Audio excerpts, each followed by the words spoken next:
দেখ আজকে যেটা ডিসকাস করব সেটা হচ্ছে fourth law VSP theory and fifth law and question and answer VSP theory. তো ভিএসপি থিওরিতে ফোর্থ ল এর যে স্টেটমেন্ট, সেই স্টেটমেন্টে আমরা দেখতে পাবো যে ভিএসপি এর শেপ নির্ণয় করতে অর্থাৎ আকৃতি নির্ণয় করতে গিয়ে দ্বিবন্ধনের কোনো ভূমিকা নেই, অর্থাৎ পাই বন্ধনের কোনো ভূমিকা নেই। অর্থাৎ এতক্ষণ পর্যন্ত আমরা যতগুলো মলিকুলের শেপ দেখেছিলাম, যদি খুব ভালো করে আগের ক্লাসগুলো আমরা ফলো করি তা দেখতেও সেখানে কোথাও আমরা দ্বিবন্ধনের কনসিডারেশন করিনি। ফার্স্ট করেছি শুধুমাত্র বন্ড পেয়ার, সেকেন্ড ক্লাসে ছিল bond pair plus lone pair, and today ক্লাসে যেটা আছে সেখানে পাই বন্ধনের কনসিডারেশন।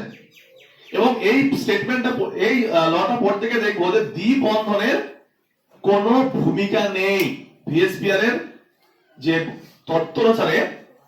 তাহলে পাই বন্ধন করবেটা কি? পাই বন্ধন যেটা করতে পারে যে ওদের যে বন্ড অ্যাঙ্গেল, সেই বন্ড অ্যাঙ্গেলের পরিবর্তন করতে পারে। বন্ধন যে কোণ, সেই বন্ধন কোণের পরিবর্তন করতে পারে, কিন্তু ওদের আকৃতির কোনো ভূমিকা নেই আকৃতি নির্ণয়ে। কারণ আকৃতি নির্ণয়টা প্রথমে কারা ফর্ম করে দেবে? যারা এক বন্ধন ফর্ম করছে বা যারা সিগমা বন্ড ফর্ম করে। তো এই স্টেটমেন্টে যেটা দেখতে পাবি যে ভিএসপি তত্ত্বের ফোর্থ ল যেটা, যে সমযোজী অণুর আকৃতি নির্ণয়ে পাই বন্ধনের ইলেকট্রনের কোনো ভূমিকা নেই। অর্থাৎ শুধুমাত্র কাদের ভূমিকা আছে? যারা এক বন্ধন বা যারা সিগমা বন্ড ফর্ম করছে সেই সমস্ত ইলেকট্রনের আকৃতি নির্ণয়ের ভূমিকা আছে। কিন্তু এখানে ওরা এটা করতে পারে পাই বন্ধন, যেহেতু পাই বন্ধনে ইলেকট্রনের সংখ্যা বেশি থাকে, তাহলে তাদের ক্ষেত্রে কি হতে পারে? ওরা বন্ড অ্যাঙ্গেলকে চেঞ্জ করতে পারে। তো আমি যদি এখানে একটা এক্সাম্পল নেই, সাপোজ এবার একটা এক্সাম্পল নিলাম আমি POCl3, POCl3 তে আমি এক্সাম্পল নেই, তাহলে বা আমি একটা সবথেকে কমন এক্সাম্পল আগে ইথিলিনটা নেই।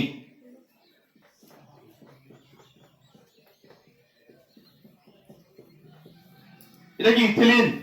ইথিলিনের মধ্যে কি কি বন্ধন আছে? দ্বিবন্ধন, এক বন্ধন, এক বন্ধন, এক বন্ধন, আর এখানে এক বন্ধন, এক বন্ধন। তাহলে বন্ধনের কিন্তু ভ্যারাইটিটা আলাদা। এখানে দ্বিবন্ধন, এটা এক বন্ধন, এটা এক বন্ধন, এটা এক বন্ধন। তাহলে নিশ্চয় রিপালশন কখনো সেম হতে পারে না, কারণ দুটো ডিফারেন্ট জিনিস। এইটা এটা সিঙ্গেল বন্ড, সিঙ্গেল বন্ড, অর্থাৎ এক বন্ধন, এক বন্ধন। এইটা এইটা দ্বিবন্ধন, এক বন্ধন বা multiple bond, single bond. Again এইটা সেম। তাহলে দুটো, তাহলে এখানে কি আছে? ইলেকট্রন বেশি আছে, এখানে ইলেকট্রন কম আছে।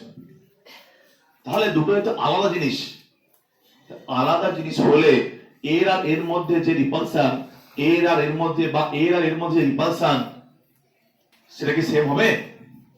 আর রিপালশন যদি সেম না হয় তাহলে বন্ধন কোণ কি সেম হবে? সে হবে কি? রিপালশনের পরিমাণ যদি সব ক্ষেত্রে সেম হয় তাহলে প্রত্যেকটা বন্ড অ্যাঙ্গেল সেম হবে, কিন্তু এখানে রিপালশনের পরিমাণটা সেম নয়। আর রিপালশনের পরিমাণ যদি সেম না হয় তাহলে এটা ভেরি ক্লিয়ার যে ওদের অ্যাঙ্গেলও কি হবে? আসবে। কিন্তু এখানে তুই যে বুঝতে পারছিস, তাহলে এখানে যে কেসটা, তাহলে এই কেসে আমরা দেখতে পাচ্ছি যে দুটো যেহেতু আলাদা আলাদা কেস আছে, তাই এখানে এদের বন্ধনের পার্থক্য চলে আসে, বন্ধন কোণের। এরকম একটা স্টেটমেন্ট তাহলে বলতে পারি যে এইটা বিকর্ষণ এর থেকে বেশি, এটা বিকর্ষণ এর থেকে বেশি। এবার ধর এমন একটা এক্সাম্পল পেলাম, এখানে কি ছিল? দ্বিবন্ধন আর এক বন্ধন। এবার এমন একটা আরেকটা হয়তো এক্সাম্পল পেলাম যেখানে ছিল দ্বিবন্ধন, দ্বিবন্ধন থাকতে পারে। আরেকটা যদি আমি এক্সাম্পল চেক করি, ধর সাপোজ তো এরকম কোন এক্সাম্পল আছে, ধর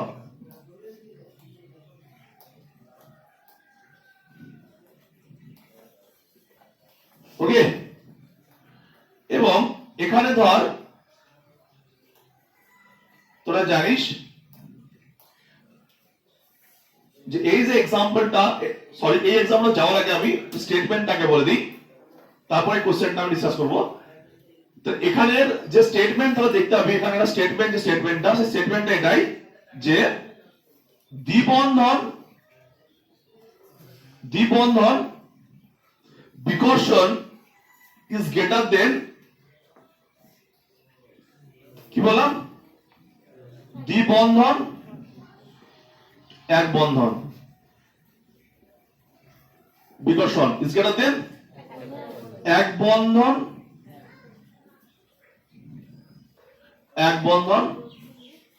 বিকর্ষণ। এটাকে যদি ইংলিশে বলি multiple bond is greater than multiple bond, single bond is greater than single bond repulsion. তাহলে বুঝতে পারছিস এখানে কেসটা কোনটা, এখানে কেসটা এইটা, দ্বিবন্ধন এক বন্ধন ইজ গ্রেটার দেন এক বন্ধন।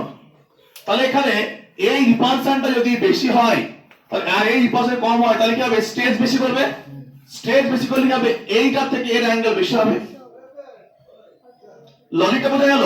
এবার কোন একটা এক্সাম্পল আছে ধর যেখানে দ্বিবন্ধন আছে আর দ্বিবন্ধন এক বন্ধন আছে, তাহলে রিপালশন কার ক্ষেত্রে বেশি হবে, দ্বিবন্ধন ক্ষেত্রে বেশি হবে। সাপোজ ধর আমি এরকম একটা এলিমেন্ট নিলাম x, এবার ধর x এর এখানে কি আছে, সাপোজ এরকম একটা ডাবল বন্ড আছে, এরকম সিঙ্গেল বন্ড আছে সাপোজ, তাহলে এই রিপালশনটা বেশি হবে না এই রিপালশনটা, কারণ এখানে নাম্বার অফ ইলেকট্রন বেশি আছে, তো নাম্বার অফ ইলেকট্রন যদি বেশি হয় যে রিপালশনের পরিমাণটা বৃদ্ধি পাবে, তাহলে এই বিকর্ষণ যদি বৃদ্ধি পায় তাহলে এর আর কি হবে, নিচে চলে আসবে, লোন পে যেমন ছিল না, ওদের বিকর্ষণটা সবথেকে বেশি, তো এখানে কি ছিল, দ্বিবন্ধন রিপালশন সবথেকে বেশি, তো এটা সবথেকে বেশি হয়, তো এদের অ্যাঙ্গেল কি হবে, আরো কমে যাবে। সেজন্য স্টেটমেন্টে এরকম দেওয়া আছে যে দ্বিবন্ধন বিকর্ষণ ইজ গ্রেটার দেন দ্বিবন্ধন এক বন্ধন ইজ গ্রেটার দেন এক বন্ধন। এবার এখানে আর একটা ইম্পর্টেন্ট কথা নোট ডাউন করতে হবে, সেটা হচ্ছে আকৃতি নির্ণয় করার ক্ষেত্রে এই দ্বিবন্ধনের কোনো ভূমিকা নেই। এরকম আমরা দু একটা এক্সাম্পল করলে দেখতে পাবো। দেখছে এক্সাম্পল গুলো কিভাবে করব। তাহলে এতক্ষণ পর্যন্ত যতগুলো শেপ ডিটারমাইন করেছি আমরা সবগুলো ভ্যালেন্সি 1 ছিল, যেগুলো terminal element, chlorine, bromine, iodine, hydrogen, এইগুলো ছিল মেইনলি, অর্থাৎ যাদের ভ্যালেন্সি 1। প্রান্তীয় পরমাণু যারা ছিল তাদের ভ্যালেন্সি কি ছিল 1। এর আগে পর্যন্ত একটা কোনো এরকম মলিকিউল ছিল না যেখানে আমরা oxygen K as a terminal element হিসেবে কাউন্ট করেছিলাম, কোথাও ছিল না। সুতরাং দেখ, তোরা জানিস যাদের ভ্যালেন্সি 2 বা তার বেশি হবে তার ক্ষেত্রে আমরা ইলেকট্রন কাউন্ট করব না। দেখ কিভাবে করব আমি, কারণ এটা বুঝতে পারছি আমি। তাহলে এই স্টেটমেন্টে আমরা যদি আমরা একটা एग्जांपल নেই,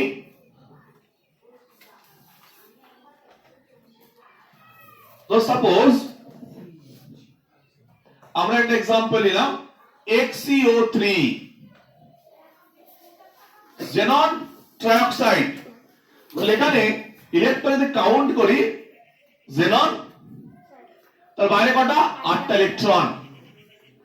এবার দেখ অক্সিজেন কটা ইলেকট্রন শেয়ার করে, 2টো, কারণ অক্সিজেনের ভ্যালেন্সি 2। এবার তো একটা কথা বলে রাখি, VSPR এর যখন কারোর ডেটা শেপ ডিটারমাইন করবি, শুধুমাত্র যারা বাইভ্যালেন্ট অর্থাৎ যাদের ভ্যালেন্সি 2 বা তার বেশি, তাদের ক্ষেত্রে কোনো ইলেকট্রন কাউন্ট করার দরকার নেই।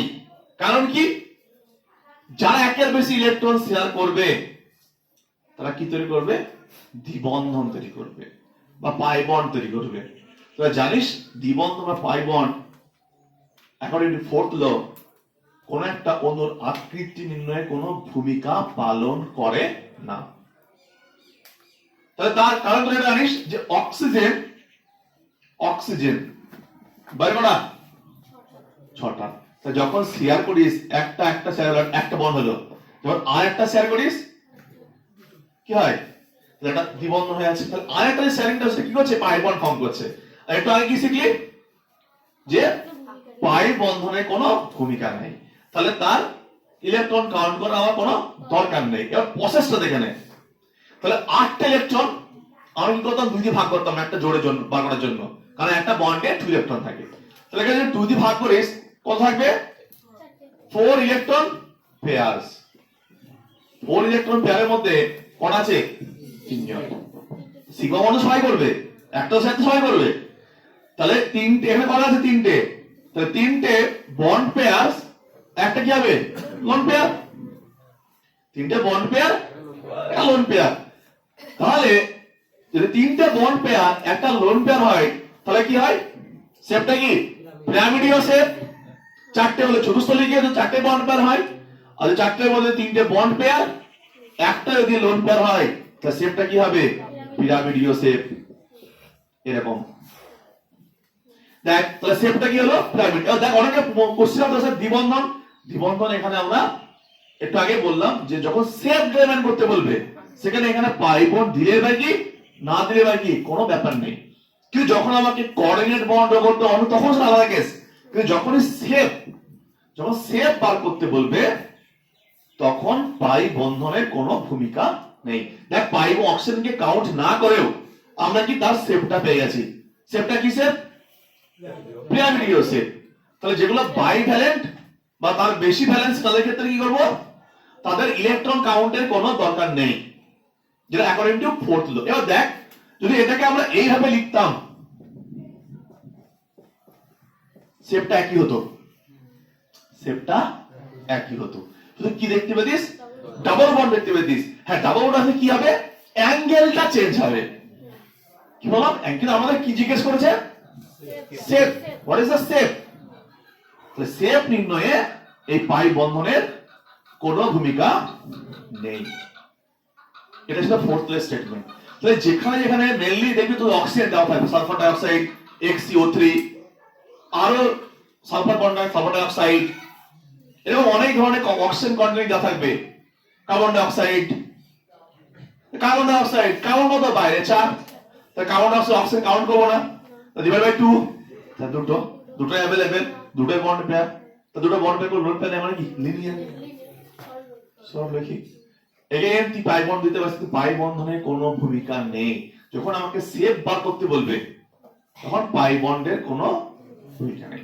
এবং এই কেন ভূমিকা নেই এইটা আমরা আরো ভালো করে বুঝতে পারবো যখন আমরা এর পরের যে ক্লাস হাইব্রিডাইজেশন সেখানে বুঝতে পারবো যে কেন পাই বন্ধনের ভূমিকা থাকে না। তাহলে ফোর্থ ল এর যে স্টেটমেন্ট, সেই স্টেটমেন্টটা আমরা কি শিখলাম? যে দ্বিবন্ধন যদি কারাগাতে চলে আসে এটা কোনো একটা সময় জন্য আকৃতি নির্ণয়ের কোনো ভূমিকা নেই, অর্থাৎ আকৃতি নির্ণয়ে তার কোনো সমস্যা হবে না। কিন্তু কি হতে পারে? তার বন্ড অ্যাঙ্গেলের চেঞ্জ হবে। কারণ কি? সেখানে ইলেকট্রন সংখ্যা চেঞ্জ হচ্ছে, অর্থাৎ বিকর্ষণের পরিমাণটা চেঞ্জ হচ্ছে। এবং জানিস যে বিকর্ষণটা সবচেয়ে বেশি হবে যেখানে নাম্বার অফ ইলেকট্রন বেশি থাকবে। যেমন দ্বিবন্ধনের ইলেকট্রন সংখ্যা সব থেকে বেশি 4 4 4। আর আরেকটা হচ্ছে দ্বিবন্ধন এক বন্ধন, তারপর এক বন্ধন। তাহলে রিপালশনের সংখ্যা যেহেতু রিপালশনের পরিমাণ বাড়লে বন্ড অ্যাঙ্গেল চেঞ্জ হয়ে যাবে। শুধুমাত্র এখান থেকে ফোর্থ ল এর থেকে কি বুঝলাম? শুধুমাত্র কি চেঞ্জ হতে পারে? Bond angle. Bond angle change হবে, but shape will remain same. আর কাউন্টিংটা কি বললাম? যে তাহলে এখানে কি নোট করে নেব যে অক্সিজেনের মতো যাদের ভ্যালেন্সি 2 তাদের ইলেকট্রন কাউন্ট করব না, অর্থাৎ পাই বন্ধনের যেহেতু কোনো ভূমিকা নেই। তাহলে এই প্রসেসটা প্রত্যেকে বুঝতে পারছিস? প্রত্যেকে নোট ডাউন করে নিবে এটা। ঠিক একই ভাবে যদি আমাকে এরকম জিজ্ঞেস করে সাপোজ POCl3, যেটা একটু আগে বলছিলাম POCl3, the POCl3 তে ফসফরাস সেন্ট্রাল এলিমেন্ট, বাইরে কটা? 5টা। অক্সিজেন বাইভ্যালেন্ট কাউন্ট করব না, ব্যালেন্স 2। 3 ক্লোরিন ব্যালেন্স 1 করে 3 divided by 8 electron divided by 2, 4 electron pairs. Force এর মধ্যে কটা অ্যাটম? 4টে।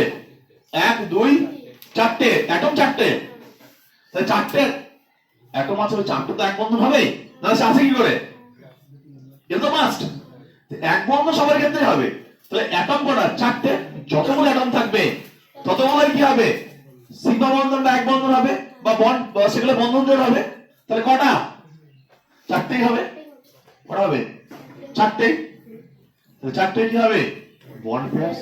তাহলে দেখ ফসফরাস 1 2 3 4 CH4 হলে কেমন হয়? চতুস্থলকীয়। এরকম কি হবে? চতুস্থলকীয়। এরকম কি হবে? তাহলে এখানে দেখ পাই বন্ধনের কোনো ভূমিকা নেই শেপ নির্ণয় করার ক্ষেত্রে। বড়জোর করলে এখানে কি হবে? এটা দ্বিবন্ধন আসবে অ্যাকচুয়াল যদি শেপ ড্র করি, কিন্তু তাও তো আমরা শেপটা পাচ্ছি। সেজন্য এখানে কি যে শেপ নির্ণয় করার ক্ষেত্রে কি বললাম? পাই বন্ধনের ভূমিকা। হ্যাঁ, কিন্তু কি হতে পারে এখানে যদি আমরা এরকম করে, হ্যাঁ যদি আমাকে এরকম ড্র করা যায় তাহলে কি বলতে পারি যে অ্যাঙ্গেলের চেঞ্জ হবে, এই যে অ্যাঙ্গেলটা এর থেকে বেশি হবে, খুব স্বাভাবিক। তাহলে যারা অক্সিজেনের মতো যারা ভ্যালেন্সি 2 তাদের ক্ষেত্রে একবার ইলেকট্রন কাউন্ট করছে আমি, কারণ কাউন্ট করিনি। কারণ যাদের ভ্যালেন্সি 2 এর বেশি হবে তারা কি করবে বলতো? পাই বন্ড তৈরি করবে বা দ্বিবন্ধন তৈরি করবে বা ত্রিবন্ধন তৈরি করবে। ক্লিয়ার? ঠিক আছে, এবার একটা খুব ইন্টারেস্টিং এক্সাম্পলে যাব আমরা।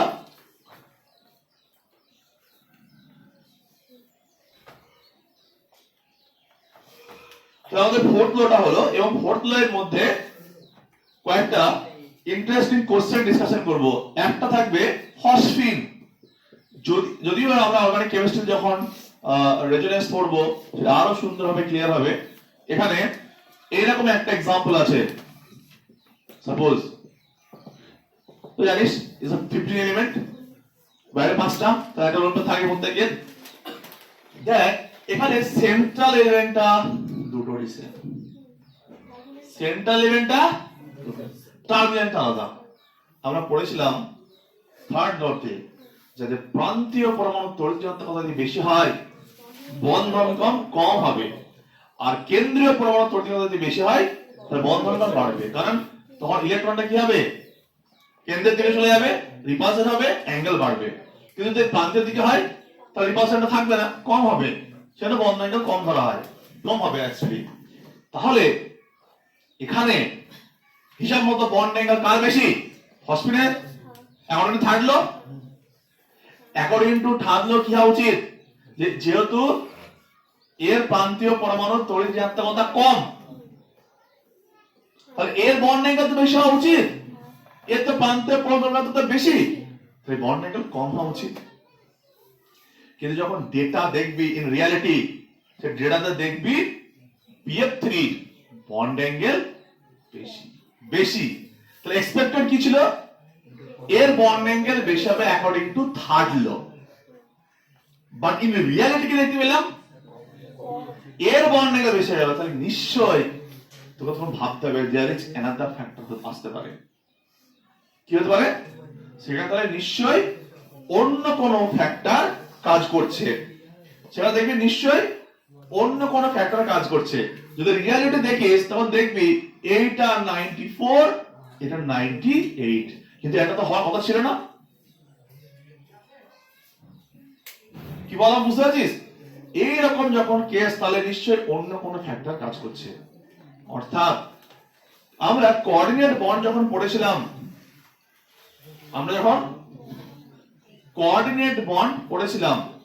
কোঅর্ডিনেট বন্ডে BF3 কার্বন মনোক্সাইড মনে আছে পাই কোঅর্ডিনেট বন্ড ফর্ম করতো, ডাবল বন্ড ফর্ম করতো, অক্টেট ফ্লাপ না হলে মনে পড়ছে কি যে কার্বন মনোক্সাইড যেমন ছিল এর কি হলো? পূরণ হচ্ছিল না, সেজন্য মনে আছে? ঠিক একই ভাবে BF3 কি করেছিল? ইলেকট্রন শর্ট করেছিল না করেনি? তারা কি করতে পারে? দ্বিবন্ধন ফর্ম করতে পারে। কখন হতে পারে? যখন কারোর এরকম শূন্য ডিকক্ষ থাকবে, যেমন phosphorus third period element, phosphorus third period element. আর এর কি আছে?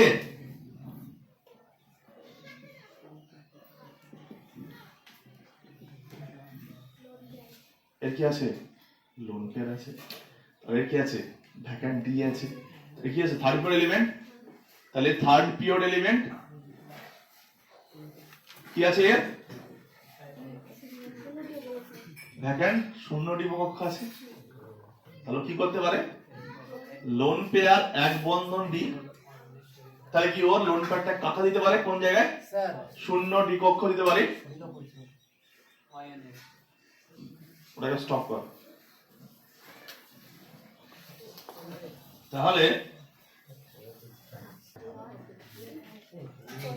তাহলে এখানে একটা কেস দেখতে পাচ্ছি যে এক্সপেক্টেড ছিল এর বন্ড অ্যাঙ্গেল বেশি হওয়ার কথা due to third law, according to third law, but এটার বন্ড অ্যাঙ্গেল রিয়ালিটি কে দেখলাম এটা 94 98। তাহলে আমাদের ভাবতে হবে যে নিশ্চয়ই এখানে অ্যানাদার ফ্যাক্টর আছে কোনো। সো দ্য অ্যানাদার ফ্যাক্টর কি হতে পারে এখানে? এখানে দেখ এদের মধ্যে একটা ডিফারেন্স কি আছে, দেখ এর এটা থার্ড এলিমেন্ট, এটা থার্ড এলিমেন্ট, বাট এর কোন নিঃসঙ্গ ইলেকট্রন জোড় বা লোন পেয়ার নেই, এর নিঃসঙ্গ ইলেকট্রন লোন পেয়ার আছে। তাহলে কি করতে পারে? কোঅর্ডিনেট বন্ড করতে পারে কি পারে না? পাই বন্ড ফর্ম করতে পারে কি পারে না? তাহলে কি হবে? যেটা দেখে মনে হচ্ছে এক বন্ধন, ইন রিয়ালিটি কি ডাবল বন্ড। দেখে যেটাকে মনে হচ্ছে সিঙ্গেল বন্ড, ইন রিয়ালিটি কি? তো এখানে কি আছে বলতো? এই বন্ডটা কোথায় হবে? তো এইটা, তাহলে নেক্সট স্ট্রাকচার কি হবে মনে পড়ছে? ডাবল বন্ড চলে আসবে। যেমন বলেছিলাম যদি কোঅর্ডিনেট বন্ড করিস তাহলে অ্যারো দিবি, আর যদি ফুল বন্ড করে দিস তাহলে প্লাস, মানে মডার্ন টেকনিক সেটা করে দিবি। যে ডোনেট করলো সে প্লাস হয়ে গেল, আর যে নেবে সে মাইনাস হয়ে গেল। এ অলরেডি আছে। আবার কি এ একবার করবে, আবার এ একবার করবে। তাহলে দেখে যেটা সিঙ্গেল বন্ড মনে হলো, আদৌ কি সেটা সিঙ্গেল বন্ড? সে কি হয়েছে? Double bond. তাহলে এখানে অ্যাকচুয়াল রিপালশনটা কার মধ্যে? সিঙ্গেল সিঙ্গেল না ডাবল বন্ড সিঙ্গেল বন্ড? তাহলে রিপালশনটা কি চলে আসছে এবার? ডাবল বন্ড সিঙ্গেল বন্ড, আবার double bond single bond repulsion চলে আসছে। তো যেটা দেখে মনে হচ্ছিল এক বন্ধন, সেটা হয়ে গেল দ্বিবন্ধন, অর্থাৎ ফোর্থ লো থেকে গেল। সেই জন্য এখানে থার্ড লো দিয়ে ব্যাখ্যাটা করা গেল না। তো কিভাবে ভাবতে হবে তোকে? তোকে কেসগুলো মাথায় রাখতে হবে যে কোথায় লোন পেয়ার আছে, কার এক্সট্রা, কার ভ্যাকেন্ট ডি আছে, সেগুলো কিন্তু খেয়াল রাখতে হবে। যেটা দেখে মনে হচ্ছে এক বন্ধন, সেটা আদৌ এক বন্ধন নয়, সেটা পার্সিয়াল দ্বিবন্ধন। কারণ কখনো এর, কখনো এ, কখনো এ। কি বললাম বুঝতে পারছিস?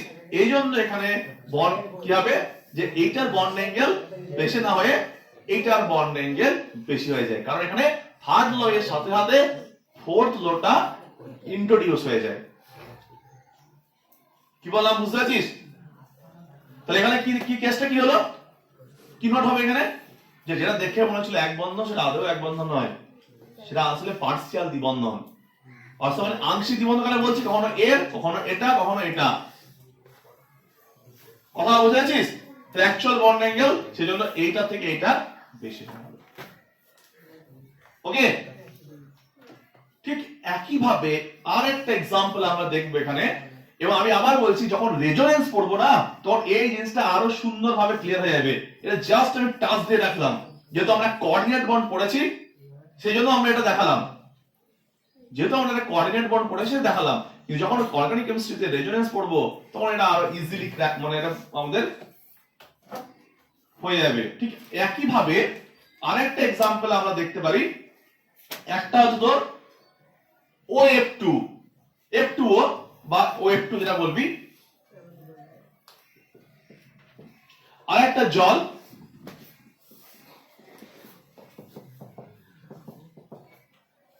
আরেকটা হচ্ছে OCl2। এদের মধ্যে পার্থক্য কি?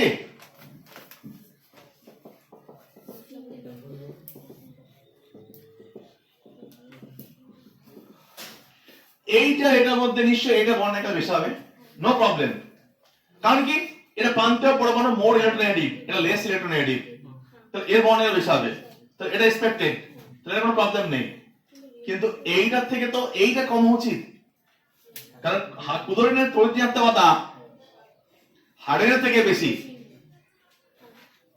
তাহলে অ্যাকচুয়ালি ধরা উচিত ছিল সবথেকে কম এটা, তারপরে এটা, তারপরে জল। তা জলের সবথেকে বেশি হওয়া দরকার ছিল, কারণ জলের প্রান্তীয় পরমাণু হাইড্রোজেন, যার ইলেকট্রোনেগেটিভিটি সবথেকে কম।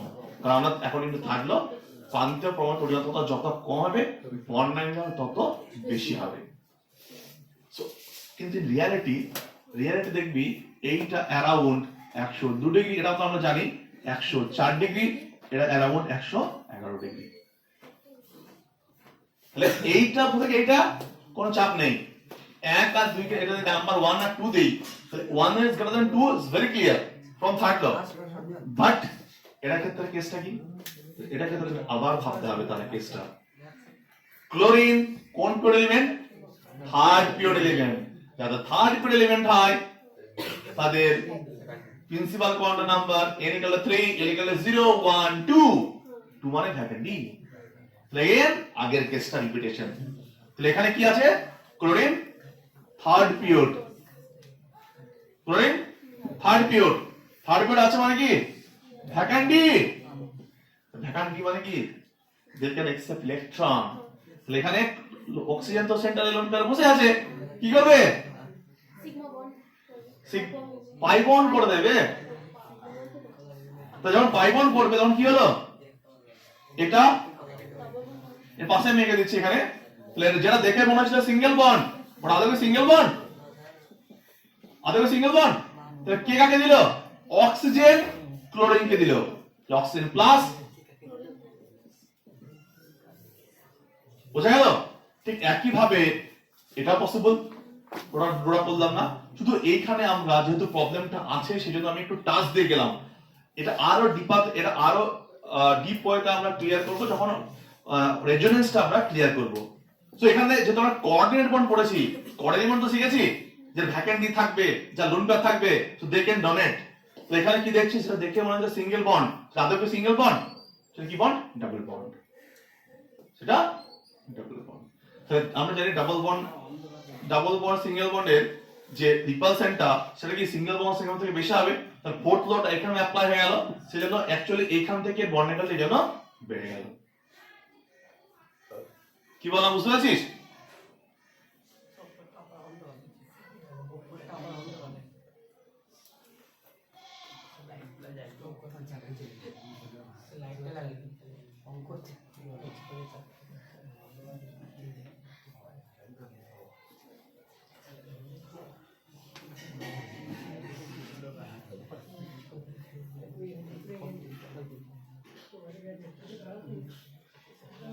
ঠিক আছে, তাহলে এক্সপেক্টেড অর্ডার কি, এটা থেকে এটা বেশি হবে, এটা থেকে এটা বেশি হবে।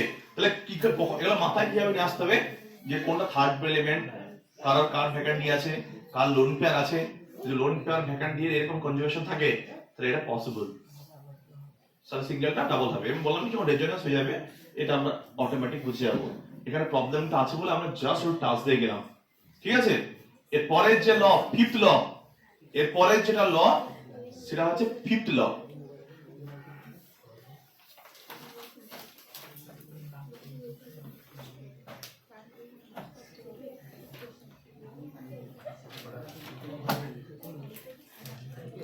এর পরের যেটা ল সেটা ফিফথ ল, ভিএসপিআর থিওরি, ভিএসপিআর থিওরির ফিফথ ল।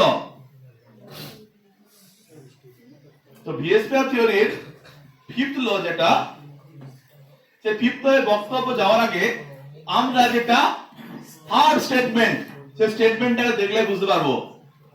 অ্যামোনিয়া আর ফসফিন,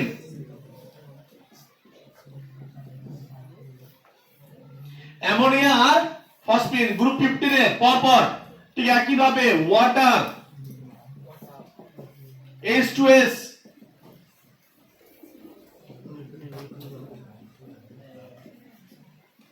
গ্রুপ 16 অক্সিজেন সালফার। তাহলে এটার মধ্যে সেন্ট্রাল এলিমেন্টের ইলেকট্রোনেগেটিভ সবথেকে হাই এটা, তাহলে লোন এই বন্ধন যেগুলো এর দিকে চলে যাবে কেন্দ্রীয় পরমাণুর দিকে, বিকর্ষণ বেশি হবে, বন্ড অ্যাঙ্গেল বাড়বে। তাহলে আমরা বলেছিলাম যে যখন গ্রুপ 15 এর উপর থেকে নিচে যে হাইড্রেট গুলো থাকবে তাদের বন্ড অ্যাঙ্গেল কমবে। এবার অ্যামোনিয়ার বন্ড অ্যাঙ্গেল ছিল 100 অ্যারাউন্ড 7 ডিগ্রি, এটার বন্ড অ্যাঙ্গেল অ্যারাউন্ড 94 ডিগ্রি, এটার বন্ড অ্যাঙ্গেল অ্যারাউন্ড 104 ডিগ্রি, এটা অ্যারাউন্ড 92 মতো। এবার বক্তব্য হচ্ছে 92 না 6, 92। এবার দেখ একটা ইজ ভেরি ক্লিয়ার, যদি এখানে ডেটাটা দেখিস, ডেটাটা যদি ভালো করে দেখিস দেখবি 107 94 অনেক গ্যাপ, 104/92 এর এতক্ষণ যতগুলো ল ডিসকাশন করেছি, যতগুলো লোন পেয়ার বল যাই বল না কেন, কখনো বন্ড অ্যাঙ্গেল 2 ডিগ্রি, কখনো বন্ড অ্যাঙ্গেল 4 ডিগ্রি বা 5 ডিগ্রি, এই অ্যারাউন্ডের বেশি কিন্তু কখনো আমরা ফল দেখিনি। কিন্তু এখানে ফলটা কত? 107 থেকে 94, 104 থেকে হিউজ গ্যাপ, হিউজ ফল।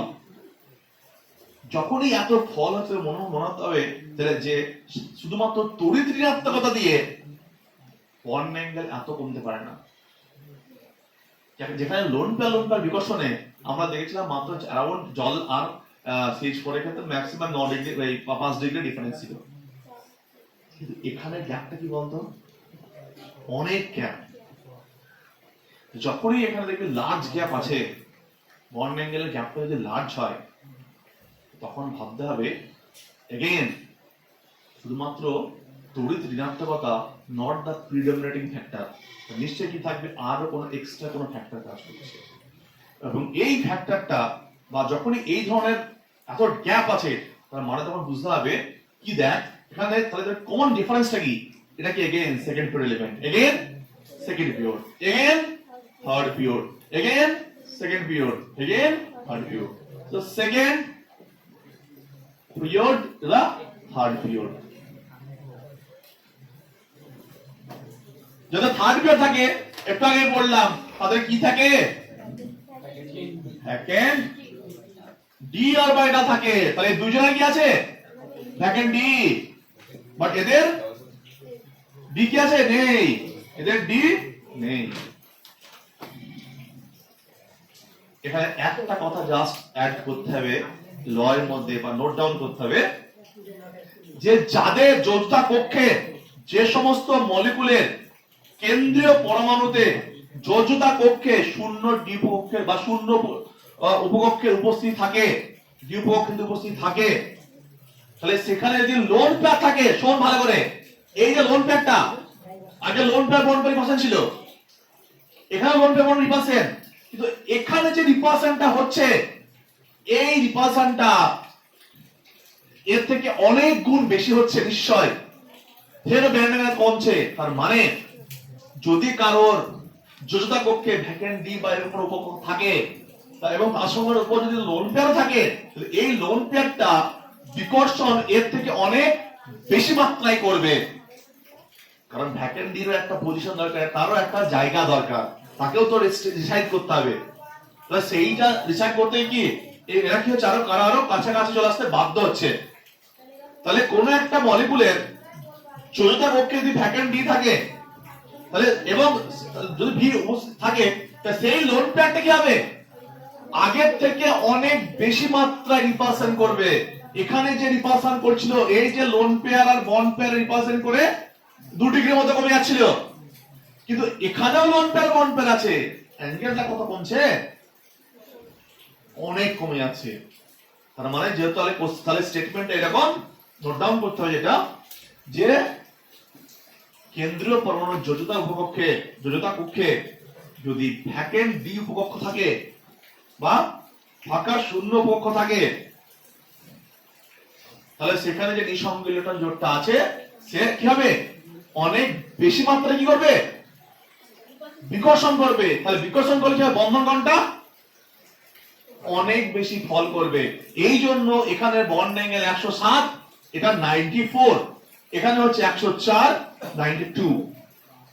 তাহলে এখানে পার্থক্যটা, তাহলে যদি কোনোদিন এরকম কোশ্চেন করে যে লার্জ, যদিও তোদের বলতে কোনো কম্পিটিটিভ পরীক্ষায় এইভাবে কোনো ডাইরেক্ট কোশ্চেন করে না, ফিফথ ল এর অ্যাপ্লিকেশন নেই বলে চলে তোদের ক্ষেত্রে, ফিফথ ল এর অ্যাপ্লিকেশন নেই বলে চলে, আগে লগলেদি হয় যত কোশ্চেন আনসার, কিন্তু এখানে যেহেতু ফিফথ ল আছে, ফিফথ ল শুধুমাত্র একটা তো বলতে হয় যে কোন ব্যাখ্যাটা কি আসবে, যে কোশ্চেনটা এরকম হতে পারে যে বন্ড অ্যাঙ্গেল এত কেন বেশি কমলো। সাধারণত যত বন্ড অ্যাঙ্গেল মানে ফল হয়, কিন্তু জেনারেল থেকে বন্ড অ্যাঙ্গেল অনেক বেশি ফল করেছে। তার রিজনটা কি? তার রিজনটা হচ্ছে এর ভ্যাকেন্সি আছে, ভ্যাকেন্সি এর নেই, এর আছে। থাকার জন্য, ভ্যাকেন্সি থাকার জন্য এই লোন পেয়ারটা আগের থেকে অনেক বেশি মাত্রায় রিপালশন করবে। ভাব, ভ্যাকেন্সি দিয়ে তো না জায়গা দরকার, টোটাল 360, তারা তো জায়গা দরকার, সে কি করবে? তার জায়গা উপায় করার পরে তো থেকে স্ট্রেচ করবে, এখানেও তাই। তাহলে 5 ল বোঝা গেল। 5th ল এর আগে ব্যাকগ্রাউন্ডটা বুঝতে হবে যে এর মধ্যে বন্ড অ্যাঙ্গেল কমলো ঠিক আছে, কিন্তু অনেক বেশি কমলো কেন? যখনই অনেক বেশি কমলো তখনই মাথায় কি আসবে? Presence of secondary subshell. Third law দিয়ে ব্যাখ্যা হয়ে যাচ্ছিল আমাদের, কোশ্চেনটা হয়ে যাবে ভালো করে। আমাকে নরমাল যদি জিজ্ঞেস করে কার বন্ড অ্যাঙ্গেল বেশি হবে কার কম হবে, তাহলে 5th ল দরকার নেই। কি দিয়ে বলে দেবো? থার্ড ল দিয়ে। যদি বলে কেন এত বেশি ফল করলো, তখন কি হবে? তখনই 5th ল। তাহলে থার্ড ল এর মধ্যে 5th ল অ্যাপ্লাই করা যাবে, কিন্তু 5th ল মানে জিজ্ঞেস করাই না। কিন্তু যদি, কারণ থার্ড ল দিয়ে এরকম নরমালি সাজাতে দেয় কার বন্ড অ্যাঙ্গেল বেশি হবে কার বন্ড অ্যাঙ্গেল কম হবে, তো সেটা আমরা অটোমেটিক বলতে পারবো। কিন্তু যদি বলে যে কোনো বড় কোশ্চেন দেয় আমাকে এরকম এত বন্ড অ্যাঙ্গেল নরমালের থেকে অনেক বেশি মাত্রায় কমে গেছে কেন, তখন থেকে বলতে হবে this is second pair element, this is third pair element. এর শূন্য ডিগ্রি নেই, এর আছে। তার জন্য কি এর যে লোন পেয়ারটা আগের থেকে অনেক বেশি মাত্রায় বিকর্ষণ করবে এবং বন্ধন কোণকে অনেক বেশি মাত্রায় হ্রাস করবে। ঠিক সেম টু সেম অক্সিজেন আর সালফার, এর ভ্যাকেন্সি নেই, এর আছে। কিন্তু ভাবতো নাইট্রোজেন পরে ফসফরাস, আর্সেনিক, আর্সেনিক আর ফসফেনের মধ্যে কোনো পার্থক্য থাকবে অত বেশি না, কারণ তারপর থেকে সবারই ডি স্টার্ট আছে। মেন গ্যাপটা কার? ফার্স্ট এলিমেন্ট, ফার্স্ট সাথে সেকেন্ডটা, কারণ বাকিগুলোর সাথে কোনো সমস্যা থাকবে না তো। যা গ্যাপ হবে কার? এই ফার্স্ট যে মানে সেকেন্ড কোন একটা গ্রুপের ফার্স্ট এলিমেন্ট আর তার পরের এলিমেন্টের সঙ্গে ম্যাক্সিমাম গ্যাপটা আসবে ডিউ টু প্রেজেন্স অফ সাবসেলের জন্য। একটা কথা বুঝতে পারছিস, যেটা অ্যাডমিশন থেকে শিখেছিলাম আমরা, যে থার্ড বারবার বলেছিলাম যত কোশ্চেন অন থার্ড পিরিয়ডের সাথে হবে, আর থার্ড পিরিয়ডের ভ্যাকেন্সি আছে নেই। তো একটু আগে যেটা করলাম সিঙ্গেল বন্ড দেখে মানে সিঙ্গেল বন্ড হচ্ছে কি ডাবল বন্ড, কোঅর্ডিনেট বন্ড। যেটা সিঙ্গেল বন্ড দেখে মানে ডাবল বন্ড কি, তাহলে কোথায় কোথায় খেয়াল রাখতে হবে যে কার কে থার্ড এলিমেন্ট, কার লোন পেয়ার আছে, সেখানে কি বন্ড ফর্ম করতে পারে, তোকে সবসময় সিঙ্গেল বন্ড আঁকা থাকবে, সেখানে ডবল বন্ড করা যাবে কি না, সবসময় মাথায় এগুলোকে প্লে করতে হবে, তবেই তুই কোশ্চেন ধরতে পারবি। ঠিক আছে? তাহলে এই ছিল 5th ল। তাহলে এই দুটো एग्जांपल নোট ডাউন করলে আমরা বুঝে যাবো যে গ্যাপটা কেন বেশি, এর নো ভ্যাকেন্সি, এর প্রেজেন্স অফ ভ্যাকেন্সি, তার জন্য এই লোডটা অনেক বেশি মাত্রায় বিকর্ষণ করবে। সো আজকে যে দুটো ল ছিল 4th ল আর 5th ল, এই দুটো আমাদের কমপ্লিট। 4th লটা ছিল multiple bond, multiple is greater than multiple single bond is greater than single bond single bond. 5th ল শুধুমাত্র একটা কথা মনে রাখবো, একজন যদি ভ্যাকেন্সি থাকে, যে ভ্যাকেন্সি না থাকে, যার ভ্যাকেন্সি ছিল তার যে লোন পেয়ার থাকে, সে লোন পেয়ারটা আগের থেকে অনেক বেশি মাত্রায় রিপার্সেন্ট করবে, তাহলে বন্ধনের পর অনেক বেশি মাত্রায় হ্রাস পাবে। ব্যাস, তো এই ছিল। তাহলে আমাদের টোটাল 5টা ল কমপ্লিট হয়ে গেল বেস পেয়ার থিওরি। এবং এখানে আমরা বিভিন্ন ধরনের শেপ তৈরি, মানে কিভাবে শেপ অঙ্কন করতে শিখেছি। উইদাউট লোন পেয়ার, যেটা আইডিয়াল শেপ হবে, উইথ লোন পেয়ার, এবং আজকে 4th ল এর মধ্যে শিখলাম উইথ কনসিডারিং অক্সিজেন এবং বাইভ্যালেন্স, যাদের ভ্যালেন্সি একের বেশি, এবং তাদের ক্ষেত্রে বললাম যে তাদের ক্ষেত্রে চ্যাপ্টারের ক্ষেত্রে পাই বন্ধনের কোনো ভূমিকা নেই। সেই জন্য আমরা অক্সিজেনের মতো যখন কোনো অ্যাটম থাকবে তখন তো ইলেকট্রন কাউন্ট করব না বেস পেয়ার থিওরিতে, সেটা কাউন্ট না করে তো শেপটা আমরা ড্র করব। ঠিক আছে? এবার আমরা কিছু কোশ্চেন আনসারের মধ্যে যাব। তো আমাদের 5টা ল complete.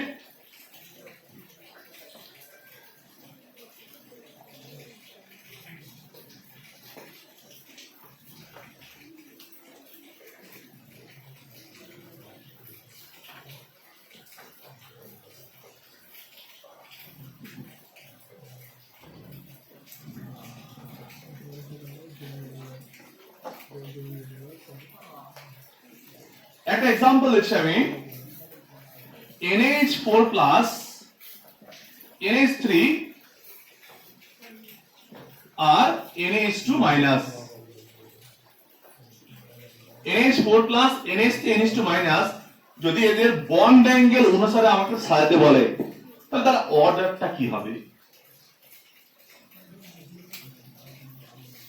NH4 plus NH3 NH2 minus, যখনই বন্ড অ্যাঙ্গেলের কথা আসবে তখন অলওয়েজ চেক করতে হবে সেখানে কোনো লোন পেয়ার আছে কিনা, কারণ লোন পেয়ার থাকলে বন্ড অ্যাঙ্গেলে ভেরিয়েশন আসবে।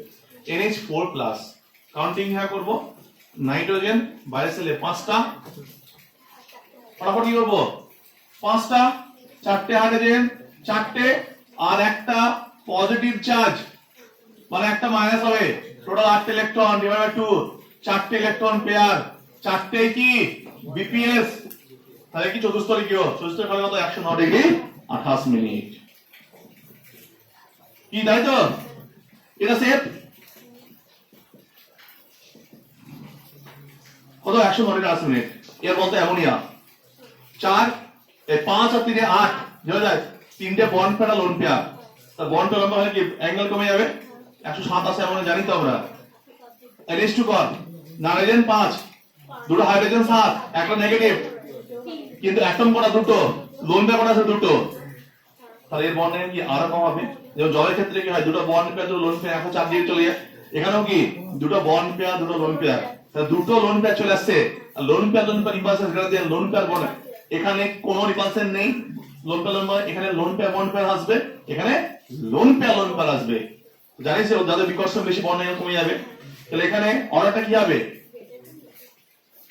তাহলে এটা ক্ষেত্রে কি থাকবে দুটো বন্ড পেয়ার, এমন একটা তো আমরা জানি, এমন একটা কাউন্ট করলে পাবি 3bp একটা lp, এটা ক্ষেত্রে পাবি NH2 মাইনাস এর ক্ষেত্রে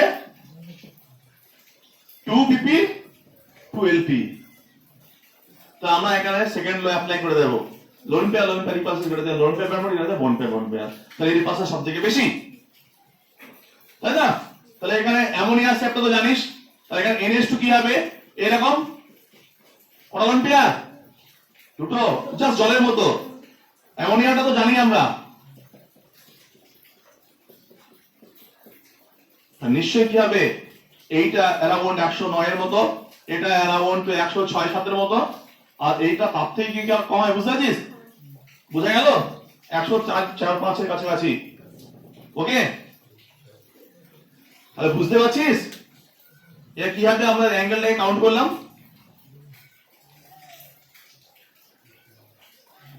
একটা কাউন্ট করতে আমরা শিখেছি বলে এটা কাউন্ট করে আমরা দেখালাম না, তাহলে এখানে আরামসে আমরা বলতে পারবো ইজিলি যে কার বন্ড অ্যাঙ্গেল বেশি হবে, কার বন্ড অ্যাঙ্গেল কম হবে,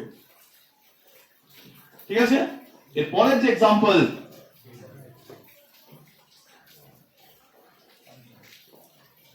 পরের एग्जांपल দেওয়া আছে এরকম BF3 BF2 CH4 NH3 water, বল এদের মধ্যে বন্ড অ্যাঙ্গেল কার বেশি কার কম, অর্ডারটা বল।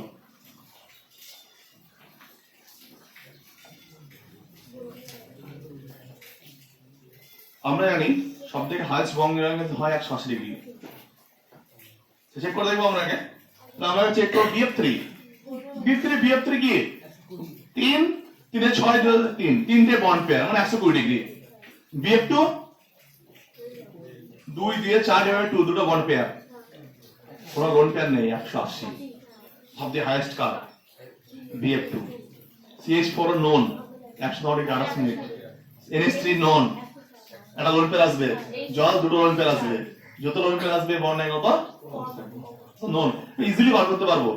তাহলে BF3 তো জানি আমরা, ফটাফট কাউন্টিং করে পেয়ে যাবো কত 120, কারণ কোনো লোন পেয়ার নেই,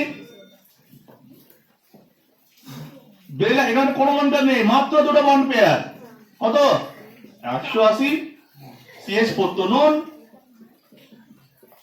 একবার চতুর্থ লিখিও no lone pair 109 degree 28 minute, ammonia এখনই করলাম, জল এখনই করলাম, অ্যামোনিয়া কত হয় অ্যারাউন্ড 107 মতো হয় এক লোন পেয়ার থাকলে, আর জলের দুটো লোন পেয়ার আসবে, সে বন্ড অ্যাঙ্গেল আরো লস করবে, আরো হ্রাস পাবে, তাহলে সবথেকে বেশি কার BF2 is greater than BF3 is greater than CH4, তাহলে BF2 is greater than BF3 is greater than CH4 is greater than NH3 greater than water, বুঝা গেল? তো এগুলো যদি বন্ড অ্যাঙ্গেলের কোশ্চেন দেয় তাহলে কিন্তু আমরা ইজিলি ফাইন্ড আউট করতে পারবো।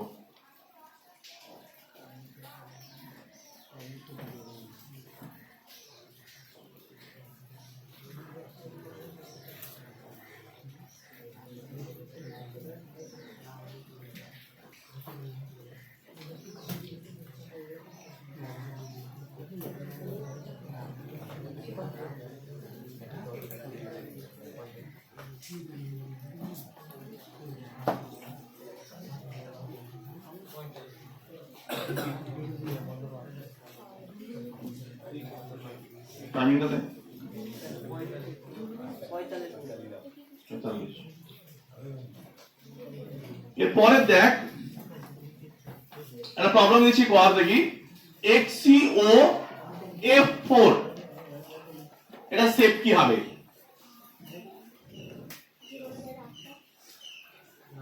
জেনন শেপ কি হবে? জেনন 8টা, 4টে ফ্লোরিন, 4টে অক্সিজেন বাইভ্যালেন্ট, কোনো কাউন্ট করব না। আর 12 2 দিয়ে ভাগ করলে 6টা ইলেকট্রন পেয়ারস, তার মধ্যে কটা অ্যাটম আছে? 5টা অ্যাটম, একটা অক্সিজেন, তাহলে 5টা বন্ড পেয়ারস, একটা লোন পেয়ার। কি হবে? 6টা হলে অষ্টতলকীয় হয়।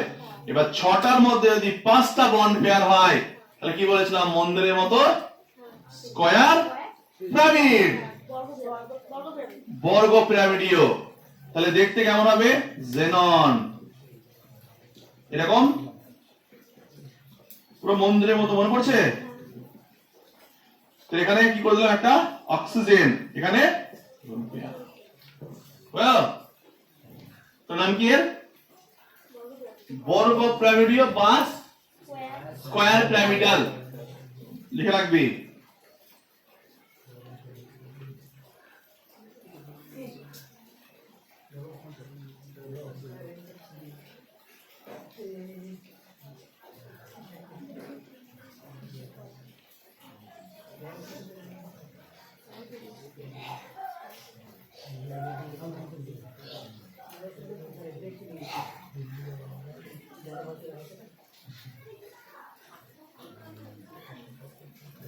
ঠিক আছে? এটা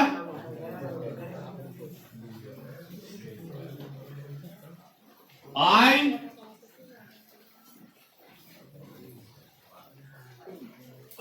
Cl2 প্লাস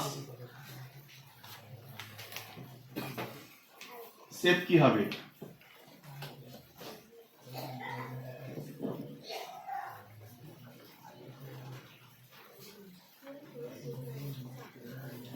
সেন্টার এখানে কে? আয়োডিন। বাইরে সেলে কটা? 7টা।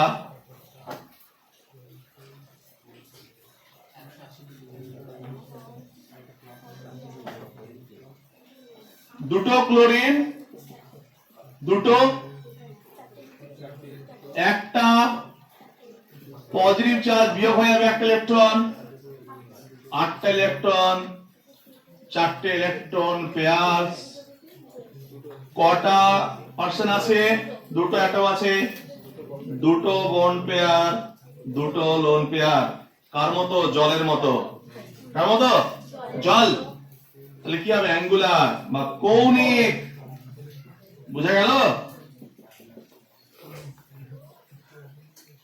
বোঝা যাচ্ছে?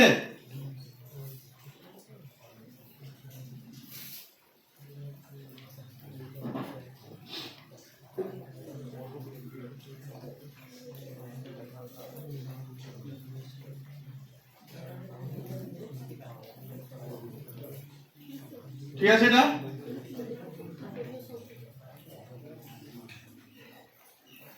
PF6 মাইনাস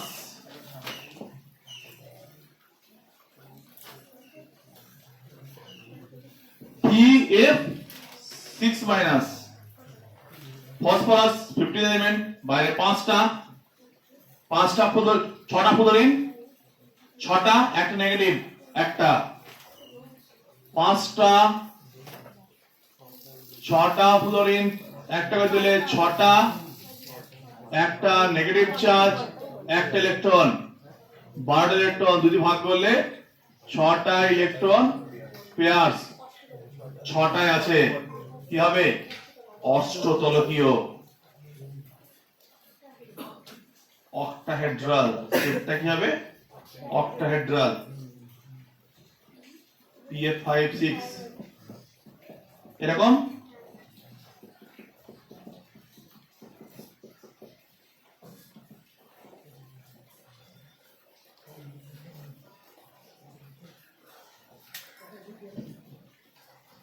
সো এইভাবে আমরা বিভিন্ন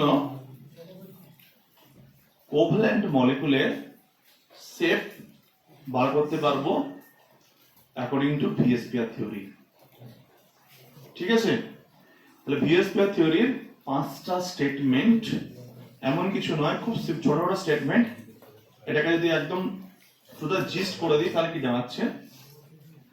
একদম প্রথম লো সেটাতে বলা আছে যে কোন একটা সমযোজী আকৃতি নির্ভর করবে যে কেন্দ্রীয় পরমাণুর যোজনা কক্ষে কতগুলো জোড় আছে।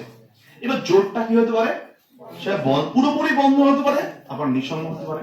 যদি পুরোপুরি বন্ধ জোড় হয় তাহলে তার একটা আইডিয়াল টাইপের শেপ থাকবে। যদি সেখানে লোন পেয়ার চলে আসে বন্ড পেয়ারের সাথে, তাহলে তার শেপের একটু ডিস্টরশন হবে। ওটা গেল। সেকেন্ড লটা বলে দিল ডিস্টরশনের ওখানে যে lone pair repulsions greater lone pair bond pair greater bond pair. যেহেতু লোন পেয়ার রিপালসেন আর লোন পেয়ার বন্ড পেয়ার রিপালসেনের পরিমাণটা সমান নয়, তাহলে অ্যাঙ্গেল কখনো সমান হতে পারে না। ঠিক থার্ড লতে এসে বলে দিল যদি কোনো একটা কেন্দ্রীয় পরমাণুর তড়িৎ ক্ষমতা বৃদ্ধি হয় তাহলে সে প্রান্তীয় পরমাণু থেকে ইলেকট্রন নিজের দিকে উইথড্র করবে, তাহলে বলে ইলেকট্রন জোড়গুলো কাছাকাছি চলে আসবে, তাদের মধ্যে রিপালসেন স্টার্ট হয়ে যাবে, তাহলে অ্যাঙ্গেল বেড়ে যাবে। ফোর্থ ল কি বলছে? ফোর্থ ল বলছে যে যদি এক বন্ধনে সরাসরি দ্বিবন্ধন চলে আসে তাহলে শেপের কোনো পরিবর্তন হবে না, কিন্তু বন্ধন কোণের পরিবর্তন হবে। শেপের কোনো পরিবর্তন হবে না, অর্থাৎ শেপের আকৃতি নিয়ে পাই বন্ধনের কোনো ভূমিকা নেই বা দ্বিবন্ধনের কোনো ভূমিকা নেই, কিন্তু বন্ধন কোণ চেঞ্জ হবে, বিকজ নাম্বার ইলেকট্রন সেখানে বাড়ছে, রিপালসেন্ট সেখানে বাড়বে। ঠিক একই ভাবে ফিফথ ল যেটা, যার অ্যাপ্লিকেশন খুবই কম। ফিফথ লটা কি থার্ড ল এর এক্সটেন্ডেড, মানে থার্ড ল এর যে বন্ড এগুলো যে এতটা লার্জ গ্যাপ থাকে, দেখা যায় অনেক বেশি গ্যাপ থাকে, যা দেখতে হবে সেই মলিকুল দুটোকে কম্পারিজন করে যে কার ভ্যাকেন্টি বা ভ্যাকেন্ট অপারেটর আছে কার নেই। যার ভ্যাকেন্ট থাকবে, ভ্যাকেন্ট সাবসেল থাকবে যার, তার কেন্দ্রীয় পরমাণুতে যদি নিঃসঙ্গ ইলেকট্রন জোড় থাকে, সে তাহলে কিন্তু আগের থেকে অনেক বেশি মাত্রায় বিকর্ষণ করবে বা রিপালশন করবে, ফলে বন্ধন কোণ অনেক বেশি মাত্রায় কমে যাবে। এবং যার এফেক্টটা আমরা গ্রুপ 15 এর হাইড্রাইড, গ্রুপ 16 এর হাইড্রাইড মধ্যে দেখতে পেয়েছি যে অনেক ফল করেছে। তো এই ছিল টোটাল ভিএসপিআর থিওরির 5টা ল এবং তার corresponding total covalent molecular shape কিভাবে ডিটারমাইন করা যায়। ঠিক আছে, স্টপ কর।